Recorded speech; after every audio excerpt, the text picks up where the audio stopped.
Chairman Kashmir committee भी हैं, इसलिए आज की इस तकरीब में उनकी मौजूदगी हमारे लिए बाइस फ़ख्र है। तो मैं दावत दूंगा चेयरमैन कश्मीर कमेटी शहरयार अफरीदी साहब को वो तशरीफ़ लाएँ और अपने ख्यालात का इज़हार फरमाएँ।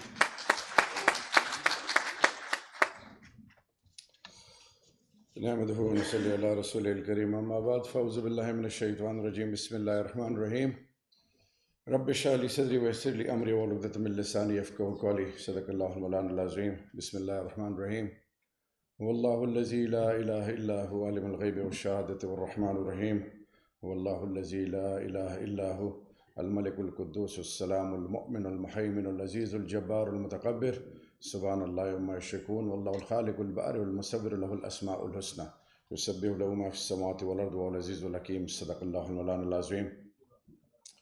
सबसे पहले ऑनरेबल प्रेसिडेंट साहब, आप सबसे मेरी रिक्वेस्ट होगी, इल्तिजा होगी कि हम इज्तिमाई फ़ातिहा करें। सैयद अली गिलानी शहीद, अशरफ खान शहराई शहीद, जितने भी कश्मीर के शुहदा हैं उन सब के लिए मिलकर हम पहले फ़ातिहा खानी करें। अल्हम्दुलिल्लाहि रब्बिल आलमीन अर्रहमानिर रहीम मालिकि यौमिद्दीन इय्याका नअबुदु व इय्याका नस्तईन इहदिनस सिरातल मुस्तक़ीम सिरातल लज़ीना अनअमता अलैहिम गैरिल मग़दूबि अलैहिम वलद्दालिन आमीन। बिस्मिल्लाहिर रहमानिर रहीम कुल हुवल्लाहु अहद अल्लाहु समद लम यलिद व लम यूलद व लम यकुल लहु कुफुवन अहद।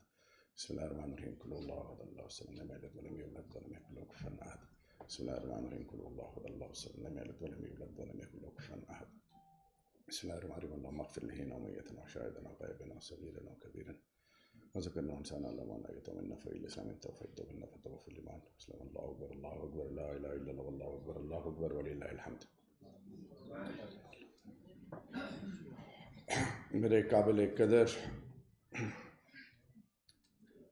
मेरे बुज़ुर्ग भी हैं, प्रेसिडेंट आज़ाद जम्मू कश्मीर बैरिस्टर सुल्तान महमूद साहब आपका, मेरे बड़े भाई अगेन जिनको मैं दिल से बहुत ज़्यादा ऑन और वैल्यू करता हूँ, साबिक़ वज़ीर आज़म सरदार अतीक अहमद ख़ान साहब, सैयद नीर हुसैन बुखारी साहब और मेरी बहन मरियम औरंगज़ेब साहिबा, वो भी थे, वो चले गए।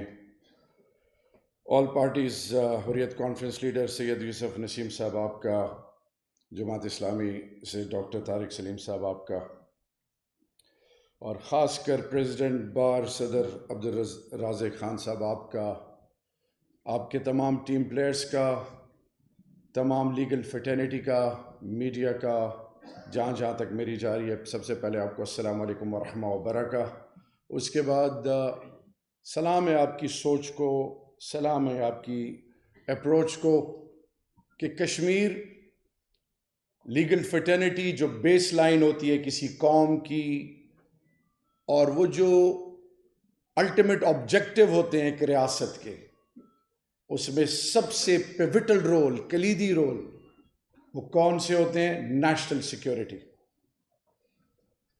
न्यूक्लियर एंड कश्मीर, ये पाकिस्तान की बेस लाइन है।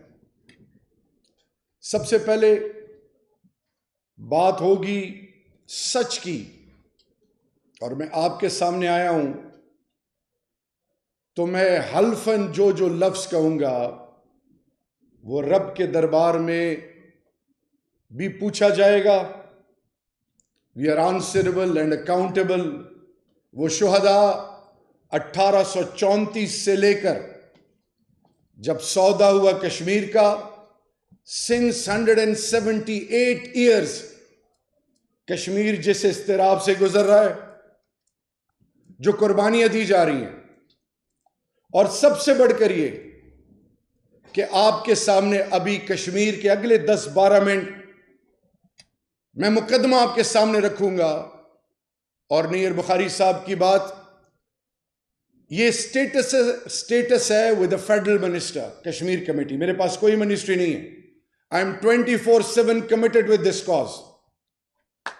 जहां तक अब बात आती है कश्मीर कमेटी क्यों बनी थी, कश्मीर कमेटी 1993 में जब बनाई गई थी, जिसमें बहुत बड़े स्टॉलवर्ड्स थे, उनके आगे मेरी कोई वक़्त नहीं है।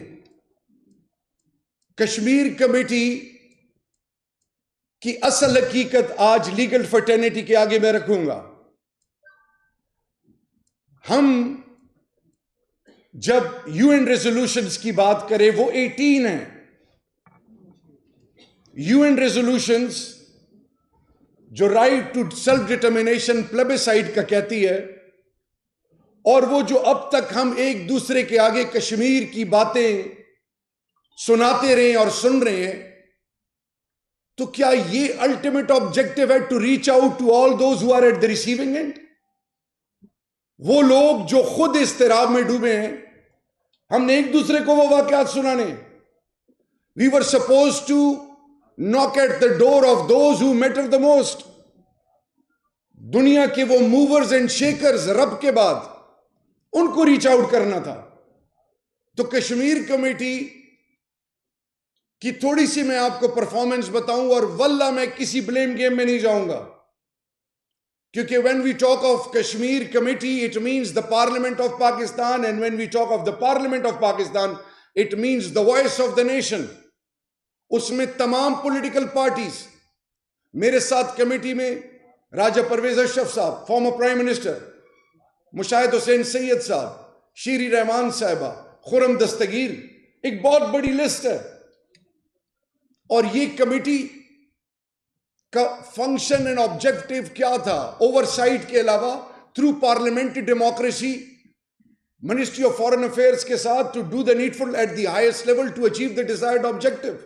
दुनिया को हमने सेंसिटाइज करना था, लेकिन सिर्फ और सिर्फ 24 मीटिंग्स होती हैं 10 सालों में, 64 प्रेस रिलीजेस जारी होती हैं, और हाउस ऑफ कॉमन्स में जो कश्मीर पे डेबी अब्राहम मुझे एक जूम में कहती है मीटिंग में कि would you like to educate me about Kashmir committee's role, when they remain ignorant.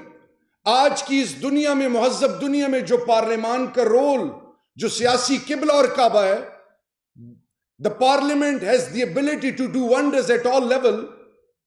और फिर हर standing committee, another important thing which you need to understand, it is not a standing committee. ये senate और national assembly की standing committee नहीं है, this is a special parliamentary committee. और इसके रूल्स नहीं थे, हर स्टैंडिंग कमेटी के रूल्स, इसके रूल्स नहीं बनाए गए।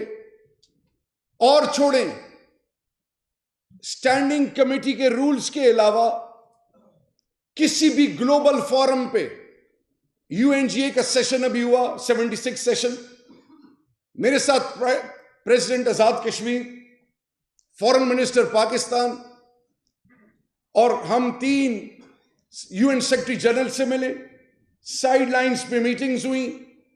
और वो लोग जो ये तासुर बनाए बैठे हैं कि कश्मीर कमेटी इस आंसरेबल, तो उनको जरा मैं ये बताता चलूं कि मुझसे पहले हर पार्लियामेंट्री कमेटी में प्राइम मिनिस्टर आजाद कश्मीर, प्रेसिडेंट आजाद कश्मीर, ऑल पार्टीज हुर्रियत, और वो तमाम की स्टेक होल्डर्स जो कश्मीरी हैं, उनको क्यों हिस्सा नहीं बनाया गया?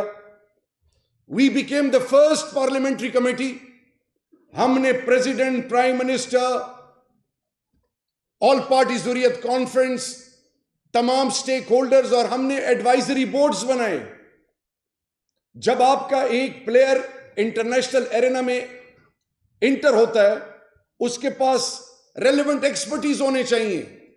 जब कोई हाई कोर्ट में या सुप्रीम कोर्ट में अपीयर होता है, उसके पास रेलेवेंट एक्सपर्टीज होने चाहिए।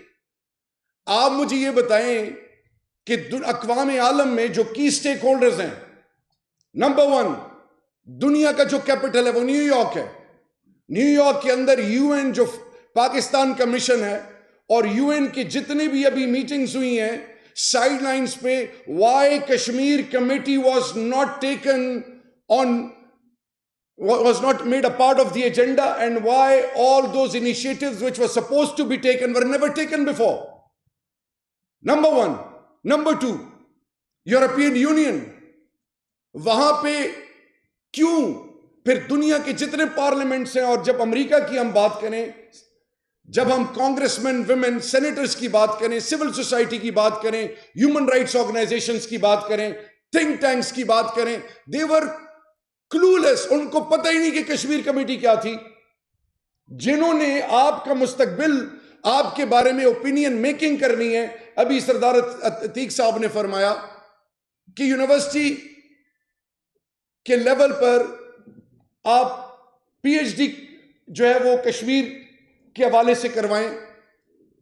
हमने इनिशिएटिव लिया कि एकेडेमिया एडवाइजरी जो बोर्ड बनाए, हार्वर्ड, ऑक्सफोर्ड, MIT, दुनिया, Eton, top notch universities of the entire globe, उनको रीच आउट किया। वहां पे Kashmiri concern doctor Mir, doctor Fai, doctor Amjad, वो तमाम लोग, और उसके अलावा वो मेरे एडवाइजरी बोर्ड का हिस्सा है। और पाकिस्तान से डॉक्टर वलीद रसूल कश्मीरी निजात के हैं, डॉक्टर शाहीना, वो तमाम लोग जो कश्मीरी ओरिजिन के हैं, जो पाकिस्तान के मुख्तलिफ यूनिवर्सिटीज में हैं, यूरोप और अमेरिका की यूनिवर्सिटीज में पढ़ाते हैं, उनके थ्रू इससे पहले कश्मीर कमेटी का चेयरमैन और उनके मेंबरान या किसी ने क्यों नहीं सोचा कि हम उन एकेडेमिया को जो नैरेटिव बिल्डिंग करते हैं जस्ट लाइक मीडिया, उनको बताएं कि कश्मीर की असल हकीकत क्या है। किसी ने उनको नहीं टैप किया, नंबर 1। Number 2, cultural front.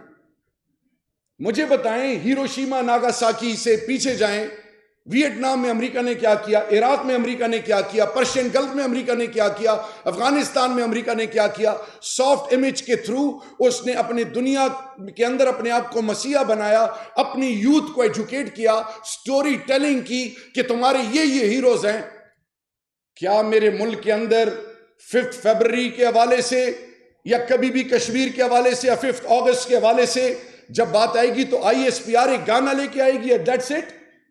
ये जो दुनिया को हमने बताना है कि हाफ विडोज क्या है, हाफ ऑर्फन्स क्या है, पैलेट गन्स इफेक्टिस क्या है, 35A क्या है, 370 क्या है, फिर ड्रेकोनियन लॉज, UAPA लॉ क्या है, प्रिजनर ऑफ कॉन्शियंस क्या है, कंसंट्रेशन कैंप्स में जो डाले गए हैं वो क्या है, and worst of all rape as a tool, rape as a victim. मैंने यूरोप और अमेरिका को क्यों नहीं बताया कि वर्सेल्स ऑफ ट्रीटी 1919 में जब दुनिया ने देखा यूरोप को सुलगते हुए, जलील और रुस्वा होते हुए, क्योंकि जब एलाइड फोर्सेस ने जर्मनी के साथ ज्यादती की, जर्मनी ने जो उसका बदला लिया, UN ने लीग ऑफ नेशन से क्यों नहीं सीखा। और आज जब प्राइम मिनिस्टर पाकिस्तान पूरी दुनिया को बता रहे कि Kashmir is a flash point, Russia के पास, चाइना के पास, पाकिस्तान, इंडिया के पास न्यूक्लियर एबिलिटीज या न्यूक्लियर डेटरेंस है, यूरोप में, अमेरिका में, फार ईस्ट में, मिडिल ईस्ट में, दुनिया के किसी शहर में जो भी शख्स, जो भी मुल्क है, उनका अमन खतरा है। क्योंकि एक शख्स हिंदुस्तान में बैठा है जो इनसेन है, जो कि हिंदुस्तान की अकलियतों को कहता है कि घर वापसी प्रोग्राम, वापस आओ, यानी तुम फोर्सफुली क्रिश्चियन बनाए गए, मुसलमान बनाए गए, लोअर कास्ट हिंदू बनाए गए, वापस आओ वरना हिंदुस्तान से निकल जाओ। किसी ने यूरोप और अमेरिका के उन ऐवानों में ये आवाज क्यों नहीं उठाई। सो आज मेरा दूसरा इंपॉर्टेंट पॉइंट ही है कि कल्चरल फ्रंट पे हमने एडवाइजरी बोर्ड बना के पाकिस्तान के वो प्रोफेशनल्स जो फिल्म और सिनेमा और आर्ट से रिलेटेड लोग हैं, और sports and culture play a pivotal role. Line of उस कंट्रोल क्या है? सीज, ऑपरेशन, टिरनी, जुल्म, बर्बरियत। इस तरफ क्या है? इलेक्शंस हुए, कश्मीर प्रीमियर लीग हुआ, 100 प्लेयर पूरी दुनिया से आए, दुनिया ने कश्मीर को देखा कि मुजफ्फराबाद उस दिन पूरी दुनिया को वेलकम कर रहा था कि come see and believe in me, I give peace, I am a sign of peace and prosperity. और फिर क्या जरूरत थी? हिंदुस्तान की डिप्लोमेटिक हिस्ट्री में हिंदुस्तान ने लिखा इंटरनेशनल क्रिकेट काउंसिल को, मॉन्टी पनेसर को, इसी तरह साउथ अफ्रीकन प्लेयर को, हर्षल गिब्स को क्यों लिखा कि आप पाकिस्तान या कश्मीर ना जाओ। कल्चर यूनाइट करती है, culture plays is always the one which plays bridging role. यहां पे बात नहीं रुकती। 150 अरब रुपए उस KPL के इवेंट के अंदर कश्मीर में कारोबार होता है। रियासत को तो 1 रुपया नहीं लगा, ना कश्मीरियों का लगा, ना पाकिस्तान का लगा, बाहर से लोग आए। डिजिटल फ्रंट, किसी ने आज तक ट्विटर पे, इंस्टाग्राम पे, फेसबुक पे, गूगल पे जब भी आप सर्च करते हैं, कोई बच्चा पाकिस्तान का या कोई शख्स दुनिया में बैठा, वो जब गूगल पे सर्च करता है, इंडियन नैरेटिव आता है, Pakistan narrative is not to be seen anywhere. Pakistan telecommunication authority के थ्रू पाकिस्तान की लीगल फर्टर्निटी, खासकर लॉफेयर के हवाले से इंटरनेशनल लॉ की जो एक्सपर्टीज हैं, उनको रीच आउट क्यों नहीं किया गया? ट्विटर को हमने पाकिस्तान के पार्लियामेंट में कॉल किया और दे वर मेड आंसरेबल के 220 मिलियन के एक मुल्क और मार्केट के को तुम उससे फायदा उठा रहे हो। How can you enable to provide level playing field for those who become the voice of Kashmir? इससे पहले किसी ने आवाज क्यों नहीं उठाई? हमने फेसबुक को बुलाया, हमने इंस्टाग्राम को बुलाया, एंड सबसे बढ़कर ये डिजिटल फ्रंट पे हमने पूरी दुनिया के सामने पाकिस्तान के जो सिलिकॉन वैली में, कैलिफोर्निया में, या पाकिस्तान के अंदर, यूरोप या दुनिया में कहीं पे भी आईटी एक्सपर्ट्स हैं, उनका एडवाइजरी बोर्ड बनाया। और मेनली वो कौन है? वो कश्मीरी हैं। फिर फोर्थ, आपके मुल्क में और मेरे मुल्क में 35 साल से कम तकरीबन 65% पाकिस्तानी हैं। ये तकरीबन 9-9.5 करोड़ 9 करोड़ तकरीबन आबादी बनती है। इनके मेजॉरिटी के पास अगर 50% के पास भी स्मार्टफोन्स हैं, तो जब आसिया का केस हुआ तो 80 ट्वीट्स पर मिनट इंडिया से आ रहे थे। जब भी पाकिस्तान के अंदर सेक्टेरियन इशू हो, कोई भी मसला हो, हिंदुस्तान पाकिस्तान के ऊपर ऑनस्लॉट हमला करता है। Hybrid war, 5th generation war. मेरे बच्चों को क्यों एजुकेट नहीं किया गया? यूथ एम्बेसडर्स क्यों नहीं बनाए गए? पिछले काफी अरसे से सरदार मसूद साहब जब प्रेसिडेंट थे आजाद कश्मीर, उनके साथ अभी मैं प्रेसिडेंट साहब से ऑलरेडी रिक्वेस्ट की है कि हम universities, you are already reaching out university. 2 दिन पहले मैं फातिमा जिन्ना यूनिवर्सिटी में था। हम पाकिस्तान और पाकिस्तान से बाहर ऑक्सफोर्ड यूनिवर्सिटी, और ऑक्सफोर्ड यूनिवर्सिटी में मुझे कहा गया कि प्राइम मिनिस्टर्स आते हैं। ये मैं सिर्फ आपको बता रहा हूं कि पाकिस्तान कितने प्राइम मिनिस्टर आए, पाकिस्तान कितने फॉरेन मिनिस्टर आए, ये टोटल तादाद 20 से कम बनती है, वो जो की पाकिस्तान को रिप्रेजेंट करने वाले। तो आप हमें ये बताएं कि आप कितना मिनट बोलेंगे? 15 मिनट्स मैक्सिमम टाइम वो कहते हैं कि हम बोलेंगे। वो हमें 3 सवाल देते हैं कि ये 3 सवाल करें। तो मैंने उनसे कहा कि आपके पास कितना टाइम आप दे सकते हैं? उन्होंने कहा जी 3 घंटे। उन्होंने कहा कि हम सिर्फ सेलेक्टेड क्राउड बुलाएं या हम इंडियंस, पाकिस्तानी, इजरायली, दुनिया के वो तमाम प्रोफेशनल जो ऑक्सफोर्ड यूनिवर्सिटी के पढ़े हुए हैं और जो यहाँ पे काम करते हैं उनको बुलाएं? मैंने उन्हें कहा कि जी आप सबको बुलाएं। I spoke for 1.5 hour for 90 minutes, question answer का सेशन हुआ, और स्लोगन वहां पे सबका क्या था? स्टैंडिंग ओवेशन कश्मीर को मिली, शहरियार अफरीदी को नहीं मिली। पहले क्यों शाये करते थे? यूनिवर्सिटीज को, डिजिटल एरेना को, कल्चरल फ्रंट में क्यों रीच आउट नहीं किया गया?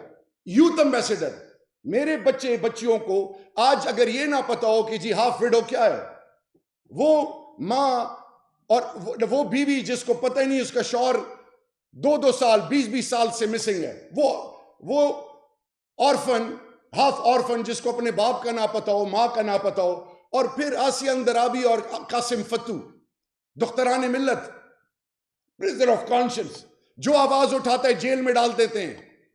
तिहाड़ जेल में जो कुछ हो रहा है उनके साथ, ये दुनिया को क्यों नहीं बताया? कुपवारा में और उससे पहले जो रेप एज ए टूल, जो कि कश्मीरी माँ बहनों, जो मेरी माएँ बहनें हैं, उनके खिलाफ हुआ।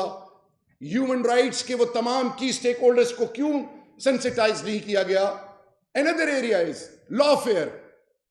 इंटरनेशनल कोर्ट ऑफ जस्टिस में हमने वो ह्यूमन राइट्स अब्यूजेस के हवाले से टीम बनाई, and we are working on it with all the key stake holders.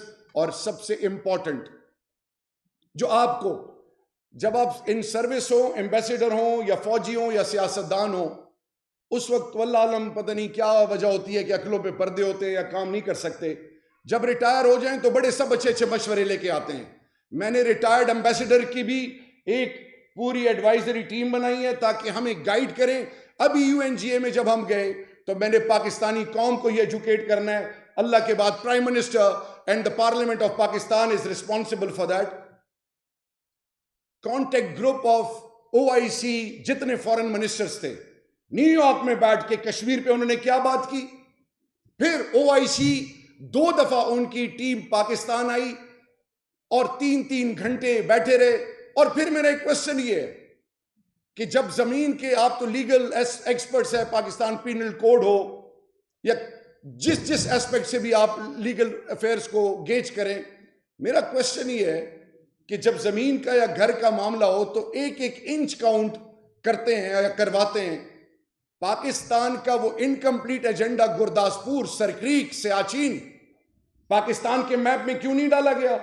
और जब हमने तमाम पॉलिटिकल पार्टीज के साथ ये बात की और वहां पे कहा ये मास्टर स्ट्रोक है, उसको फिर क्यों कंट्रोवर्शियल बनाया गया? सो आज मैं सिर्फ पाकिस्तानी कौम के आगे ये बात रखना चाहता हूं, we can compete with India. We have made it a point now to reach out to those who matter the most. Europe और अमेरिका में पोम्पियो 37 सेनेटर्स के साथ मिलकर कश्मीर पे बात करता है। More than 700 and something parliamentarians and European Union के 630 से ज्यादा पार्लियामेंटेरियंस कश्मीर पर बात करते हैं। फिर बात यहां नहीं रुकती, सबसे इंपॉर्टेंट चीज यह है कि ग्लोबल डायनामिक्स सब बदल रहे हैं, इंटरनेशनल मीडिया की अप्रोच बदल रही है। 3 दफा permanent members of security council veto क्यों नहीं किया गया कश्मीर को? 2 दफा 2018, 19 एंड 1920 ह्यूमन राइट्स कमेटी की जो रिपोर्ट है। और सबसे अलार्मिंग एंड मोस्ट इंपॉर्टेंट, अभी जब हम अमेरिका में थे तो थिंक टैंक्स, एमनेस्टी इंटरनेशनल से मैंने पूछा अगर ये पाकिस्तान आपको अलाउ ना करता इंडिया में जिस तरह इंडिया ने आपको निकाल दिया है, तो पाकिस्तान पे क्या होता? चुप था। मैंने कहा भी आप कहां से फंक्शन कर रहे हैं? जी हम श्रीलंका से कर रहे हैं। ह्यूमन राइट वॉच से मैंने कहा कि आप उनके साथ मैराथन्स 2-2 घंटे साइड लाइन्स पे आपको आधे घंटे से ज्यादा वो टाइम नहीं देते। Our interaction lasted for more than 2 hours। It's not about me, it's about that team जिसमें ज्यादातर कश्मीरी हैं। We do our homework and let me assure you, Kashmir हमारे लिए ला इलाहा इल्लल्लाह मोहम्मद रसूलुल्लाह की जैसी हैसियत रखता है, हमारी ईमान का हिस्सा है। इस पे कोई पॉलिटिक्स नहीं हो सकती, ना कभी इस पे कोई पॉलिटिक्स तस्वर कर सकता है। लेकिन आज मैं आपको ये बात बताता चलूं कि मुझे, क्योंकि उन दिनों में मैं और प्रेसिडेंट साहब जब थे तो मोदी साहब आए और vice president United States of America के आगे मोदी और मोदी की गवर्नमेंट जो पॉलिसीज कर रही है, जो ड्रैकोनियन लॉज हैं, तो 5 अगस्त 2019 से जब रिवोक किया 35A और 370, तो शिमला एग्रीमेंट को भी उन्होंने डस्टबिन में फेंक दिया। नंबर 2, जो सबसे खतरनाक काम किया कि अब it has become an international armed conflict, international humanitarian crisis, war crimes कर रहे हैं हिंदुस्तान। और हिंदुस्तान ने यूएन के मुंह पे थप्पड़ मार के ये बता दिया कि यू आर नो वन। सो आज जब हम वहां पे थे तो उनके थिंक टैंक्स ने मुझे क्या कहा, मीटिंग्स में पाकिस्तान की डिप्लोमेटिक टीम उस मीटिंग्स में मौजूद थी, उन्होंने ये कहा कि the problem is not Kashmir, the problem for United States of America is to somehow control that particular initiatives which have been taken by Modi government related to India. India is at the receiving end and India needs to be protected. यानी क्या मतलब कि आज America में भी ये perception है कि हिंदुस्तान को डुबोना, हिंदुस्तान को तबाह करना ये अल्लाह की तरफ से है। किसी दुश्मन की जरूरत नहीं है, हम हिंदुस्तानियों के दुश्मन नहीं है। मोदी खुद हिंदुस्तान का दुश्मन है। उसकी पॉलिसी इंशाल्लाह हिंदुस्तान को अनकरीब, जो अभी आपके सामने आ रहा है, Dalits, lower caste Hindus, Assam में जो कुछ हो रहा है, एंड वर्स्ट ऑफ ऑल जो सबसे खतरनाक जो हिंदुस्तान खेल खेल रहा है, हिंदुस्तान आज पूरी दुनिया को, अभी रिसेंटली एक स्टेटमेंट आपके सामने आरएसएस के सदर मोहन भगवत ने कल कहा है कि भारत बरज़गीर की तकसीम का खात्मा करेगा। इसका क्या मतलब है कि इस रीजन में जैसे नेपाल ऑलरेडी अपने रिसेंटली देखा उन्होंने जो अपना मैप दिया, तो अब दुनिया हिंदुस्तान का मकरू चेहरा समझ चुकी है। Modi has become a scar on the face of humanity. और हमने दुनिया को बताया है कि who is India and Pakistan to decide the fate of Kashmiris. Kashmiris themselves will decide their fate। कुर्बानियां वो दे।